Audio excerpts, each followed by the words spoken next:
So, second year students, welcome back to our digital online classroom. Um, Today we're gonna talk about academic writing. Last week we left off with this sheet. So hopefully everybody still has this paper. We're gonna briefly talk about that before moving on to some material that was posted on Monday, which we would have covered in class that day, and which we're not going to cover, which we're going to cover now.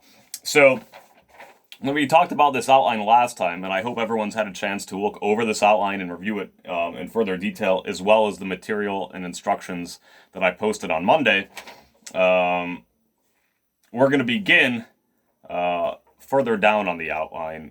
We finished more or less the first part last time, in which we discussed that this information doesn't actually support the thesis about California being related to the gold rush at all, and then we'd probably have to rewrite the thesis anyway.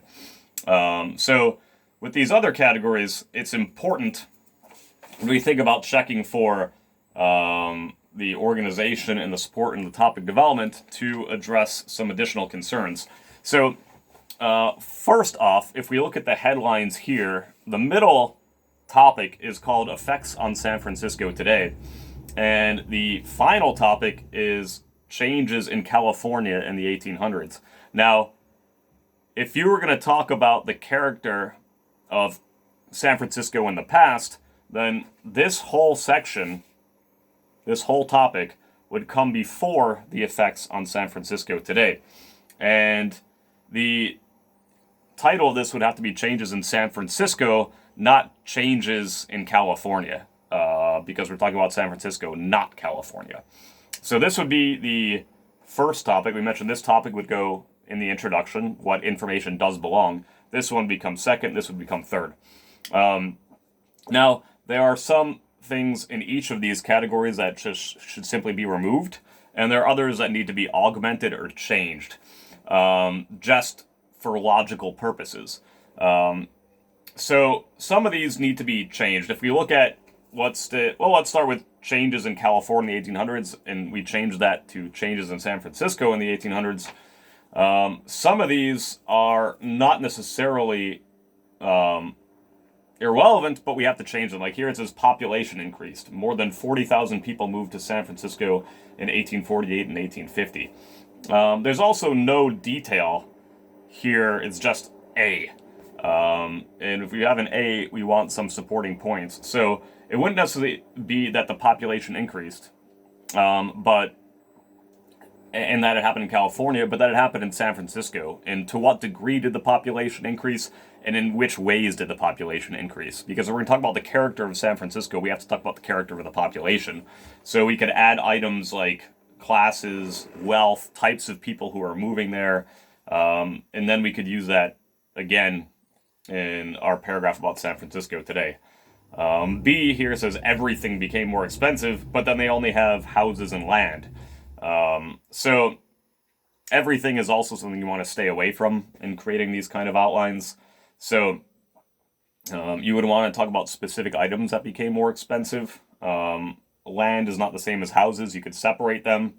And up here, what we call parallel structures, if you're doing a comparison or you're trying to prove something or compare two items, here it's the past and the present. If you mention one item in one topic area, you have to mention that item in the other topic area. It's called parallel structure. So here, for example, you have houses and land, and here you have houses and land. Here you have food and clothing. Here you don't have food and clothing. So if you want to talk about how San Francisco became an expensive city, and that it still is an expensive city, you have to talk about which items are expensive and why that's so. So there are things that conflict. So for example, if we're talking about changes in San Francisco in the middle of the 19th century, not in the 1800s, but in the middle of the 19th century, and we mentioned problems with crime and violence that originated in the city then, and that some of those are still around, then in this other paragraph, we wouldn't simply want to say still problems in the city. We want to talk about the nature of those problems and how they're attached to the cultural identity of the city. Then there are some items, like here it says technology to find gold improved. how do we relate that to San Francisco? If we want to talk about technology and we can relate that to the identity of the city, then we can keep it there. Otherwise, we're talking about the gold rush effect on San Francisco, not how the gold rush changed, unless it affected San Francisco. So you would need to change a lot of the information here to make it workable. And then you would have to correspondingly change that information in the paragraph about San Francisco today, so that if you mention technology here, up here it says technological development is still important, you'd have to unite those two factors and talk about how technological innovation was part of the city then and today, and in which ways. Then you would probably use, for example, point A, where it says people still come to San Francisco hoping to get rich, and point F, there is no gold mining today, to make both points relevant, because right now they're not. If you want to talk about San Francisco being a destination to get rich and how it still is, you can talk about that people still go to San Francisco to get rich, but you have to talk about the nature of that. And to do so, you would have to talk about uniting these points, how it's no longer that people go there for gold, but they go there for the IT sector, which is famous part of San Francisco, which makes it both an expensive and a city that's a destination for people trying to get rich. So other things would have to simply be taken out. Many new fast food restaurants sell cheap burgers that has nothing to do with anything, and you would just simply remove it. It is neither reflective of the character of San Francisco today nor of in the past. So the important thing is that if you're going to make comparisons, that if you mention it here, you have to bring it up here. That's parallel structure. And that you stay consistent when it comes to, in this particular essay, time and the logic of its organization. So you would start with the character of San Francisco in the past. If it's not related to that, you take it out. And then you want to talk about, after that, logically, the character of San Francisco today and how these items are related. And if they're not related and they're not there in both, then you take them out. So that's some quick commentary on this. That leads us toward the writing section. We're going to try to keep this short for the sake of efficiency. It's going to be a challenge to present what we would cover in 2.5 hours in a short video, but that's what we're going to try to do, which means you have to do a lot of the work, of course, at home. So we'll have brief coverage of the introductory and concluding paragraphs, but this is mostly review at this point, and that's primarily what I wanted to say. We'll come back to topic paragraphs, which is I would say the dominant element this week. And even though it comes first in the book, the topic paragraphs, we're going to go straight to the introductions and conclusions because it's simple in its review, and it doesn't change a lot from the approach we had in Contemporary English 3. So chapter 4 is called Beginnings and Endings. And the first thing I want to say is when it comes to writing a good lead-in, which takes up pages 51 and 52 and 53, you don't have to do a lot of these things. And many of these can actually lead readers away or move the paper away from the formal setting that it's in. So yeah, you can use a quotation or a literary allusion. You might begin with a question. You might begin with a factual statement. But you have to be careful with some of these. A personal experience is something you would never use in academic writing. Most of the time, you don't have to be worried about setting the tone of your essay in some humorous or satiric way. Really, you're focused on the serious, whether that's a review or research paper this semester. And I would mostly ignore most of these comments. You don't have to be an entertaining stylistic writer. You simply have to be a logical, serious writer. So there are errors to avoid, as it mentions on the bottom of page 53. You want to make sure that includes your thesis. It does say here that you want to put your thesis in a particular place. We know this, it's in the final sentence of your introductory paragraph. And you do want to keep your lead-in fairly brief. It depends on what material you're covering, but probably between 5 and 10 sentences.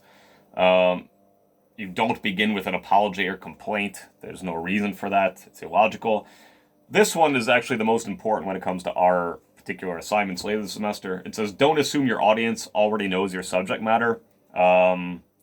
This is particularly relevant for review material, and we'll get to that, where you are the expert on the subject. I am not. So whether it's a research paper and you're exploring the topic, or whether it's a review and you're writing about a film or a book, I may have not read that book or film, likely haven't. I likely don't know the subject that you're researching as well as you do, so I need some background information, and that goes in the introduction. This is just a quick advice paper with an example of an introduction. I'm not going to go through all this, read through it, and it's pretty much straightforward advice, which leads us to the conclusion. Page 54 talks about how to write a good concluding paragraph, and really we want to avoid everything here as far as advice except number one. Number one on page 55 is the only kind of conclusion you want to write, which is a restatement of the thesis and the essay's major points. That's it. Okay? We've talked about this in the past. This was also posted on Monday. These are the missions of a concluding paragraph at the top: restatement of thesis, summary of the main points, connections made to a wider context, and author's voice evident in the concluding statements and recommendations. And you have two examples that you could use as, let's say, proper examples to follow in sculpting your own conclusions. These are often even slightly shorter than your introductions, probably anywhere from 4 to 8 sentences. Well, 5 to 10 sentences, similar to an introduction. And you can use more than one sentence per topic, but you don't have to. So minimum of 5, restated thesis, coverage of the topics, and then the connections made to a wider context without introducing new material. So that brings up the topic paragraphs, and that is what we're going to talk about the rest of the time here. So there was some reading that I wanted you to do, and then there were some activities I wanted you to do. So the first thing I mentioned is review your primary textbooks from pages 22 through 27. So hopefully you've read through them. I'm not going to focus on everything here. Your topic sentence, we've done these before, and I know you practice them with Professor Glushotz. Your topic sentences should clearly reflect the topic, and that topic should clearly reflect and support your thesis. So the last thing you want to do is run into errors like are on page 24, where you'll find, for example, here, a topic that doesn't belong. This is the whole point of outline writing. As you construct your outline and its points, you should eliminate things that don't belong and include things that do. So these kind of errors should never occur when you actually get into writing, because that's what we're talking about now. So there is one thing I want to mention. On page 25, it says placing your topic sentence. And there are various ways of there are various places where you can place your topic sentence, and we'll go over a few in the examples. But in general, there is one place you want to place your topic sentence, because this is the first approach to academic writing you're having, and maybe the first formal essays you're submitting in your academic experience, especially in English. Put it at the beginning. Maybe there's a lead-in sentence, but you put it at the beginning. Your topic sentence establishes what your paragraph is about, and then the rest of the paragraph explains in detail, about that topic and why it supports the thesis. So place it at the beginning. In the actual practice elements, on page 27, it occurs as the last sentence in exercise A, number 1. Because of its low costs and durability, manufacturers feel that denim will continue as one of America's most useful fabrics. Actually, that serves as a concluding sentence, and it mimics. Here it is, the first sentence. Denim is one of America's most widely used fabrics. In the second paragraph, it's also the first sentence. In the third paragraph, it's also the first sentence.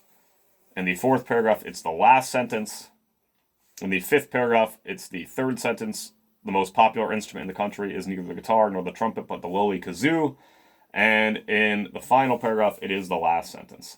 Now, as far as adding topic sentences to these following paragraphs, there are a lot of options here, and we're not going to go over all of them. It is a good practice element to read through a paragraph, recognize it, and then establish what the topic is. So I'll give a few examples for these. There are many different ways to write a proper opening sentence for these paragraphs. These are also short paragraphs, too short for our purposes, but they are unified around a certain topic. So for the first one, which talks about inventors, let's see, or the second one, it's about inventing. So we might say, while academic success has not come easy, even to some of the most successful. Let's see. Well, let's see. I'm trying to read my own writing, and it's a little bit difficult. But basically, they talk about several famous individuals who did not succeed early on, and we could say that, for example, fame, originality, and creativity is not necessarily proven by early academic performance, as some of the most famous examples can prove. So then you have a short paragraph which is clearly focused on the paraphernalia related to Elvis, and you might say that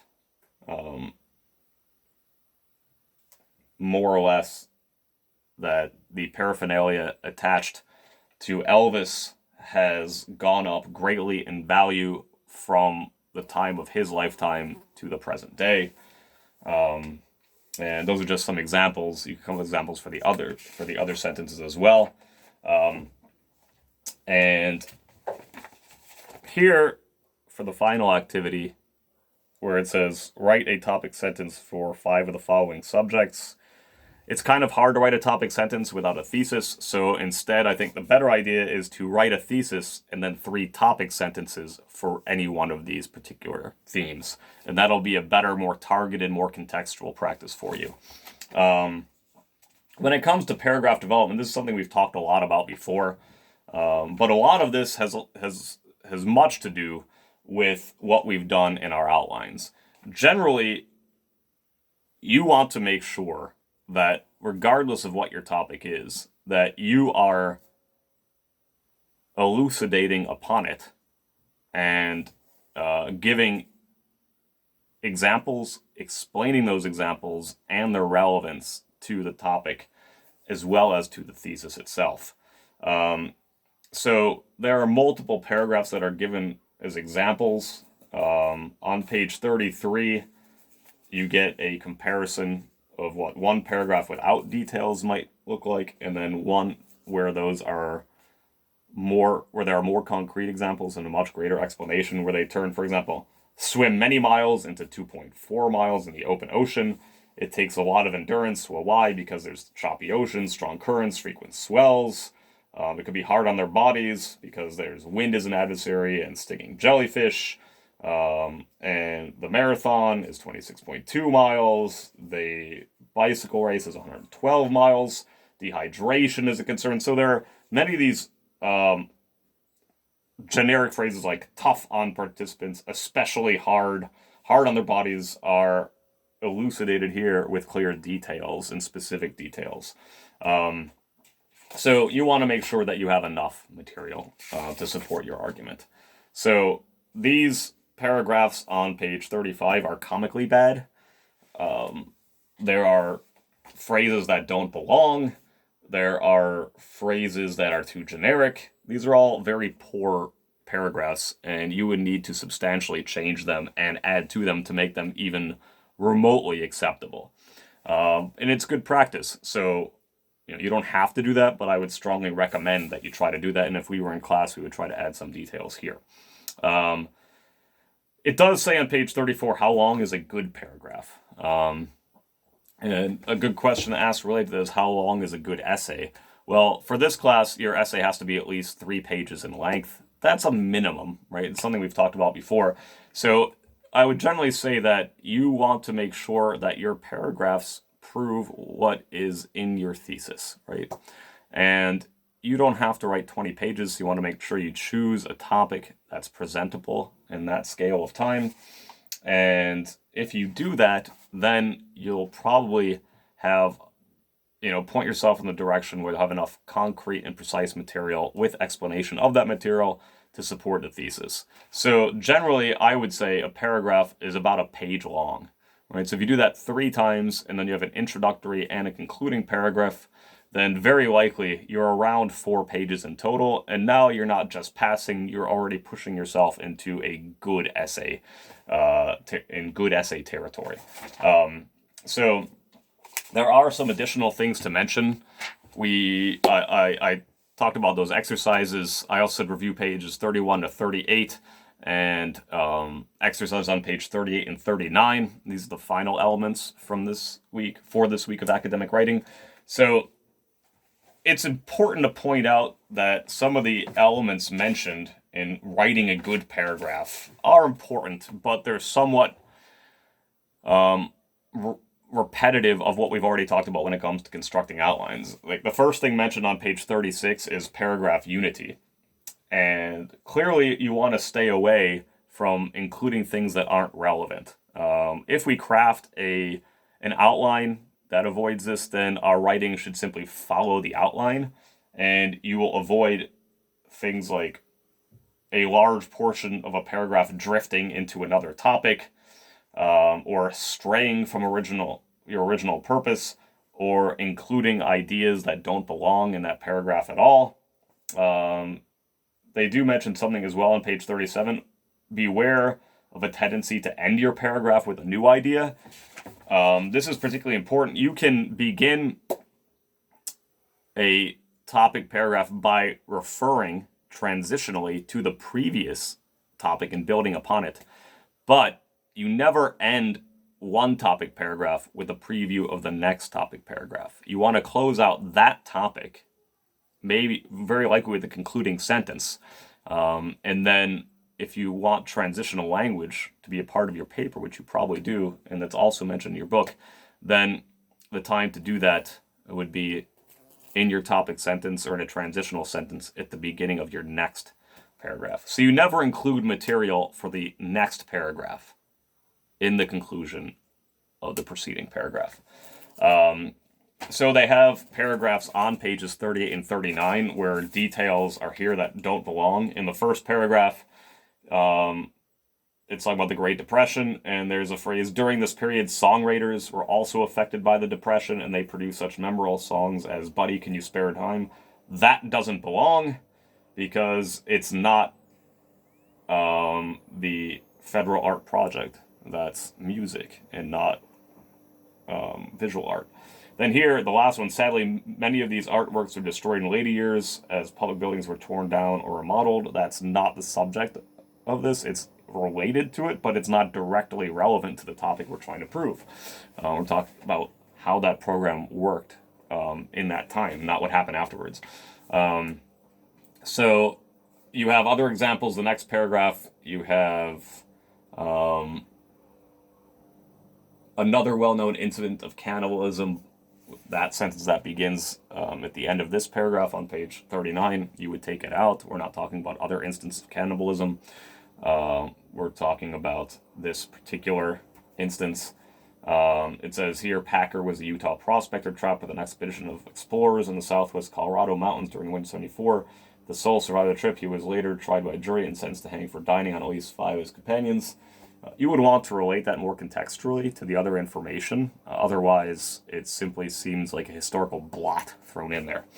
In the next paragraph, there are 2 elements that you would take out as well, which would be breaking your paragraph unity. So to publicize this product, Schneering once dropped the candy tied to tiny parachutes from an airplane flying over Pittsburgh. Irrelevant.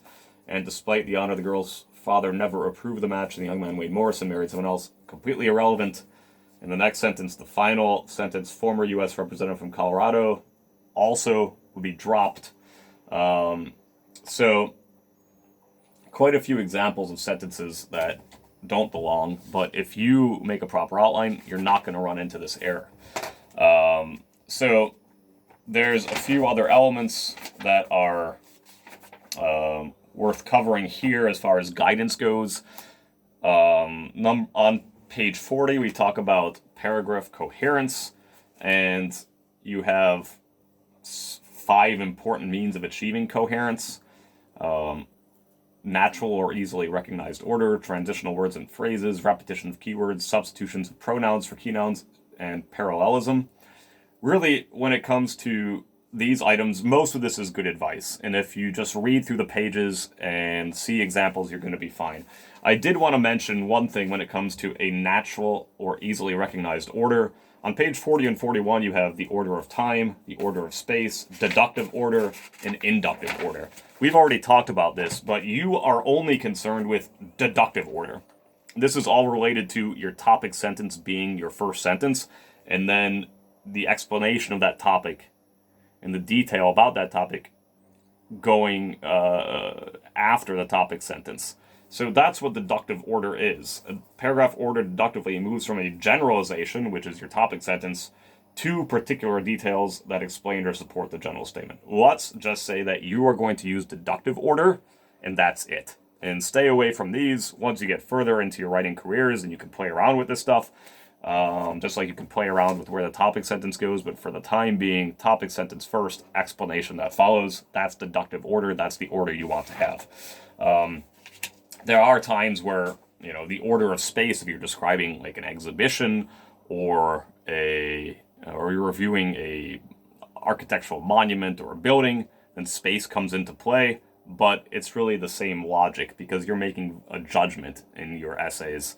And there's a thesis, so it's not just ever a straightforward presentation, it's presentation plus commentary. So deductive order is your order. Should you use transitional words and phrases? Of course. Here are some examples. Repetition of keywords. Yes, the one mistake I would say to avoid is to introduce a pronoun before the noun that it's representing. This happens quite a bit in writing, and it can confuse me as the reader. So you don't want to do that, because if I'm confused, that might mean a lower grade for you. Pronouns are mentioned there. You want to do all of these so it's not very repetitive. And you have some exercises on page 45 through 46 and 47 and 48. And you can do them. They're useful. This is more related to style than anything else. So in a way, if you are choosing which activities to do and you can't get to one, then the activities on pages 46, 47, and 48 are less essential than the other ones that we've gone over. So the final thing that's mentioned here is transitions between paragraphs and paragraph sequence on pages 48 and 49 of your primary textbooks. It does say at the top that the order in which you present your paragraph is another decision you must make. In some essays, the subject matter itself will suggest its own order. And then it talks about why you might use one or the other, like lawyers withholding their strongest evidence for the end. This is what you want to do. You want to make sure that the logic you choose makes sense for your argument. So rarely will we be presenting something chronologically, like we had in our example outline here. So it's up to you to determine, what to present first. And if you have questions about that for a basic outline, you can always send me a question, say, I would like to do this, this, and this. Do you think this makes sense? And sometimes I might suggest a change in the order. But that should appear to you in the process of writing, and you should be able to determine which paragraphs go first. But there are times when you can be wrong. And this is an example, this outline of putting something in the present before the past. That's a clear error in logic. You want to avoid that. But other than that, you should find your own logic. And I would only say that when it mentions saving your strongest point for the last, all of your points should be fairly balanced and equally strong. Your paragraphs, when it comes to length and when it comes to the amount of evidence, should be balanced. Right? It's okay if one's a little bit longer than the other, but you don't want, for example, one particular point to be much stronger than the others and then save it for last. If you have 3 topics, they should be approximately the same length. And it's okay if one's 14 sentences and the other one's 18 sentences, or if one's 13 and the other's 20. But if they're approximately a page, like I mentioned earlier, and they're fairly balanced, then they can be more than a page. then you're covering your topics equally and presenting them with relatively similar amounts of evidence and detail and commentary. So that is pretty much what I want to talk about for academic writing this week. If there are individual questions, you can send me them, and I will try to follow up in the near future. We will be adding some additional material next Monday, and I will be providing further commentary on that. So for the time being, look over these pages if you haven't done so already. Review the introductions and the conclusions. Think of topic paragraphs as the extension of your outlines. And really, you're just taking your outlines and then turning them into properly written topic paragraphs. We're going to come back and talk about each of these things when it comes to review writing and research papers in particular, and practice those elements. That may happen like this, where I'll give you instructions, or it may happen in a classroom if things go well with the current situation. But that's it for now. So see you in this online sphere, or at least hear from you in this online sphere. And in about a week's time. Good luck.